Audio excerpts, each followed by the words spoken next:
Morning. नमस्कार दोस्तों, स्वागत है आप सभी का आज के मुख्य समाचार में। तो चलिए जानते हैं दिन भर की 25 बड़ी खबरों को फटाफट अंदाज में। पर आगे बढ़ने से पहले वीडियो को लाइक और चैनल को जरूर सब्सक्राइब करें, साथ में लगे नोटिफिकेशन को ऑन करें। चलिए वीडियो स्टार्ट करते हैं। आपको बता दें कि केंद्र सरकार की ओर से लाए गए वक्फ बिल मामले में संयुक्त संसदीय समिति मंगलवार को बिहार दौरे पर आने वाली थी। हालांकि ये दौरा अब स्थगित हो गया है। जी हां, जगदन बिकापाल की अध्यक्षता में ये समिति पटना पहुंचने वाली थी। जी हां, आज यानी बुधवार को पटना में बैठक थी। पटना में जेपीसी वक्फ संशोधन विधेयक 2024 पर सुन्नी शिया वक्फ बोर्ड, अल्पसंख्यक विभाग, विधि विभाग और बिहार राज्य अल्पसंख्यक आयोग के साथ चर्चा करने वाली थी। जी हां, दौरा स्थगित करने के पीछे बड़ी वजह सामने आई है। जानकारी के अनुसार महाराष्ट्र और झारखंड में विधानसभा चुनाव होने हैं। इसके अलावा कई राज्यों में उपचुनाव भी होने हैं। जेपीसी के कई सदस्य उसमें व्यस्त हैं, इसलिए बिहार दौरा स्थगित हुआ है। जी हां, जेपीसी ने वक्फ संशोधन विधेयक पर पक्षकारों का पक्ष सुनने के लिए कर्नाटक, तेलंगाना, तमिलनाडु, महाराष्ट्र और गुजरात जैसे राज्यों का अपना रिसर्च दौरा पूरा कर लिया। जी हां, दूसरे चरण में बिहार आना था, लेकिन स्टडी दौरा स्थगित कर दिया गया है। जल्द दौरे की नई तारीख तय होगी।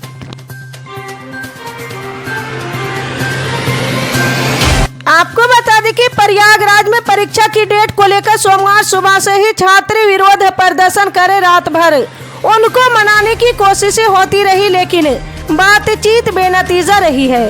जी हां, आइए समझते कि ये बवाल क्यों मचा है, छात्रों की मांग क्या है और प्रशासन किस बात को लेकर अड़ा है। जी हां, यूपी की प्रयागराज में परीक्षा डेट को लेकर लोक सेवा आयोग के बाहर प्रतियोगी छात्रों का विरोध प्रदर्शन जारी रहा। इन छात्रों ने एनडीटीवी से कहा है कि सीएम योगी जी नारा देते हैं बटेंगे तो कटेंगे, तो वहीं हमारी प्रमुख मांग है कि 2 शिफ्ट में एग्जाम करेंगे तो हमारा नुकसान होगा। 1 डे 1 शिफ्ट की हमारी मांग है। पेपर बटेंगे तो हमारे नंबर कटेंगे। हम जब तक नहीं हटेंगे जब तक आयोग हमको नोटिस नहीं देता। 1 नेशन 1 इलेक्शन की बात कर सकते तो एक शिफ्ट में एग्जाम आयोजित क्यों नहीं करवा सकते। उन्होंने कहा कि हम ना बटेंगे, ना कटेंगे और ना ही हटेंगे।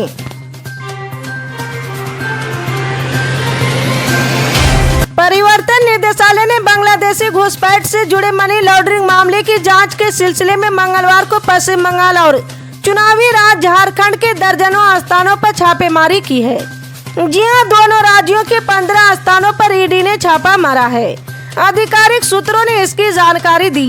जी हां, एजेंसी ने सितंबर में धन शोधन निवारण अधिनियम के तहत एक मामला दर्ज किया था, जिसमें झारखंड में बांग्लादेशी महिलाओं की घुसपैठ की जांच के दौरान काले धन का खुलासा हुआ। जी हां, प्रधानमंत्री नरेंद्र मोदी और भाजपा के अन्य नेता लगातार झारखंड सरकार पर बांग्लादेशी घुसपैठ को बढ़ावा देने का आरोप लगा रहे हैं। जी हां, झारखंड में विधानसभा चुनाव के पहले चरण में 43 सीटों पर आज बुधवार को मतदान होगा, जबकि दूसरे चरण के तहत 38 सीटों पर 20 नवंबर को मतदान होगा। महाराष्ट्र और झारखंड में विधानसभा चुनाव के साथ ही देश भर में 14 राज्यों की 48 विधानसभा सीटों और 2 राज्यों की 2 लोकसभा सीटों पर भी उपचुनाव को लेकर इस दोनों प्रदेश की सियासी सरगर्मी बढ़ी हुई है। जी हां, ऐसे में एक बार फिर कांग्रेस ने प्रधानमंत्री और भाजपा सरकार पर हमला बोला है। जी हां, सबसे पुरानी पार्टी का कहना है कि ये लोग बौखलाए और डरे हुए हैं। जी हां, झारखंड और महाराष्ट्र चुनाव में हुए प्रचार को लेकर कांग्रेस महासचिव प्रभारी संचार जयराम रमेश ने निशाना साधा है। उन्होंने कहा कि झारखंड में भाजपा में हमारे नॉन बायोलॉजिकल प्रधानमंत्री, गृह मंत्री और अन्य लोगों को चुनाव प्रचार स्पष्ट रूप से दिखाता है कि वो बौखलाए और डरे हुए हैं। वो 2024 के चुनाव के नतीजों से उभर नहीं पाए। पीएम मोदी, अमित शाह, योगी आदित्यनाथ और असम के सीएम का एकमात्र एजेंडा सामाजिक ध्रुवीकरण है। बड़े पैमाने पर ध्रुवीकरण, शत्रुता फैलाओ, सांप्रदायिक तनाव फैलाओ और सांप्रदायिक जहर फैलाओ। उनके पास ध्रुवीकरण के अलावा कोई एजेंडा नहीं है।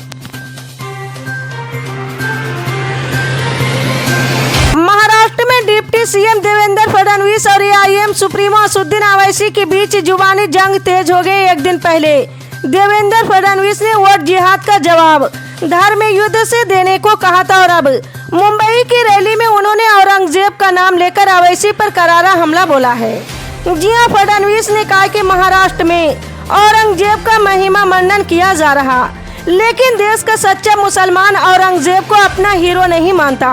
उन्होंने पीएम मोदी का नारा दोहराया और उन्होंने कहा कि अगर एक रहेंगे तो सेफ रहेंगे। जी हां, मुंबई की रैली में दिए गए फडणवीस के बयान का जवाब अवैसी ने भी मुंबई से ही दिया है। अवैसी ने वोट युद्ध के मुद्दे पर बीजेपी नेता को घेरते हुए कहा है कि पीएम मोदी और अमित शाह के साथ मिलकर भी फडणवीस उनका मुकाबला नहीं कर सकते। अवैसी ने फिर पूछा कि अगर देश में वोट जिहाद चल रहा है तो बीजेपी अयोध्या की सीट कैसे हारी। उन्होंने बीजेपी पर निशाना साधते हुए कहा है कि कल तक लव जिहाद था, फिर लैंड जिहाद हुआ, फिर जॉब जिहाद हुआ और अब वोट जिहाद हुआ। फडणवीस को जिहाद के मायने नहीं पता है। केंद्रीय राष्ट्रीय खुफिया विभाग के अधिकारियों ने रविवार रात चेन्नई अंतर्राष्ट्रीय एयरपोर्ट पर 8 महिलाओं समेत 25 यात्रियों को सोने की बड़ी मात्रा में तस्करी करने के आरोप में गिरफ्तार किया है। जी हां, अधिकारियों को सिंगापुर से चेन्नई आने वाली उड़ानों में बड़ी मात्रा में सोने की तस्करी किए जाने की गोपनीय सूचना मिली थी। सूचना के आधार पर कर्मियों ने एयरपोर्ट पर गुप्त रूप से गहन निगरानी शुरू कर दी है। जी हां, सिंगापुर से आने वाली scoot airline, air India express और इंडिगो की उड़ानों की प्रत्येक यात्री की एयरपोर्ट पर गहन तलाशी ली गई और उनमें से 25 को आगे की पूछताछ के लिए एयरपोर्ट परिसर में ही रोक दिया गया। उनके सामान की जांच करने पर अधिकारियों को सोने की छड़ें, सोने का पेस्ट और सोने की चैन मिली। तमिलनाडु और आंध्र प्रदेश के यात्रियों से अंतर्राष्ट्रीय बाजार में 15 करोड़ रुपए मूल्य की कुल 20 किलोग्राम सोने की वस्तुएं जब्त की गई है। एनसीपी अजीत पवार गुट के नेता विधायक नवाब मलिक एक बार फिर जेल जा सकते। नवाब मलिक फिलहाल जमानत पर हैं और उनकी जमानत रद्द करने की मांग वाली याचिका कोर्ट में दायर की गई है। जी हां, ईडी ने मलिक के खिलाफ बम्बई हाई कोर्ट का दरवाजा खटखटाया है। नवाब मलिक वर्तमान में अनुशक्ति नगर के विधायक है। मलिक विधानसभा चुनाव में शिवाजी नगर मानखुर्द निर्वाचन क्षेत्र से चुनाव लड़ रहे हैं।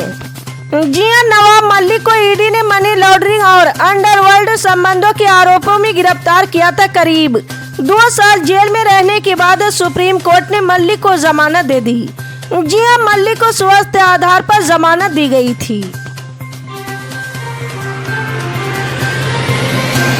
प्याज आम लोगों को लंबे समय से रुला रहा है। पैदावार राज्यों से प्याज के आवक में काफी सुधार के बावजूद आम लोगों को प्याज महंगे दाम पर खरीदनी पड़ रही। जी हां, प्याज की खुदरा कीमत आज भी 60 रुपये से 80 रुपये प्रति किलो चल रही। दिल्ली की आजादपुर मंडी में राजस्थान के अलवर से प्याज की अच्छी खासी आवक हुई है, जिससे थोक कीमतों में नरमी तो दिखी, लेकिन खुदरा कीमतें आसमान छू रही। जी हां, बीते दिन आजादपुर मंडी में प्याज के खुदरा दाम में 10 से 15 रुपये की कीमत में कमी आई है।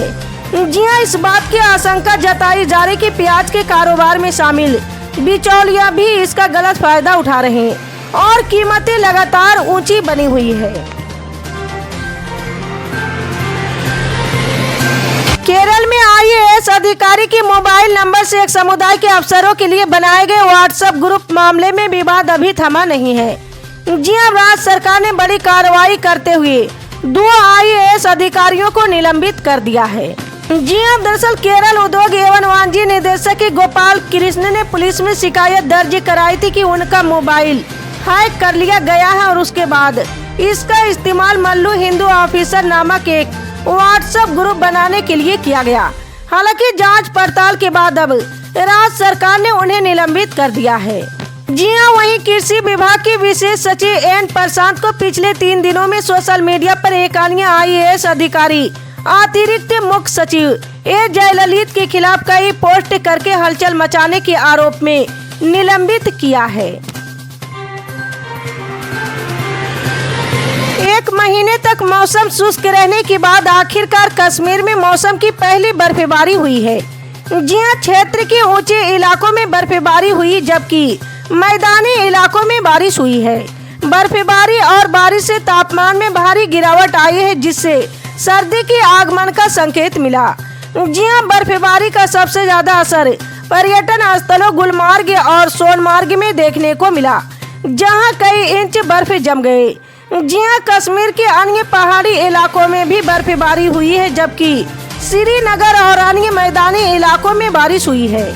इसी तरह की पल पल के अपडेट जानने के लिए जुड़े रहे हमारे MSP न्यूज के साथ। मिलते हैं अगली बड़ी खबर में, तब तक के लिए जय हिंद।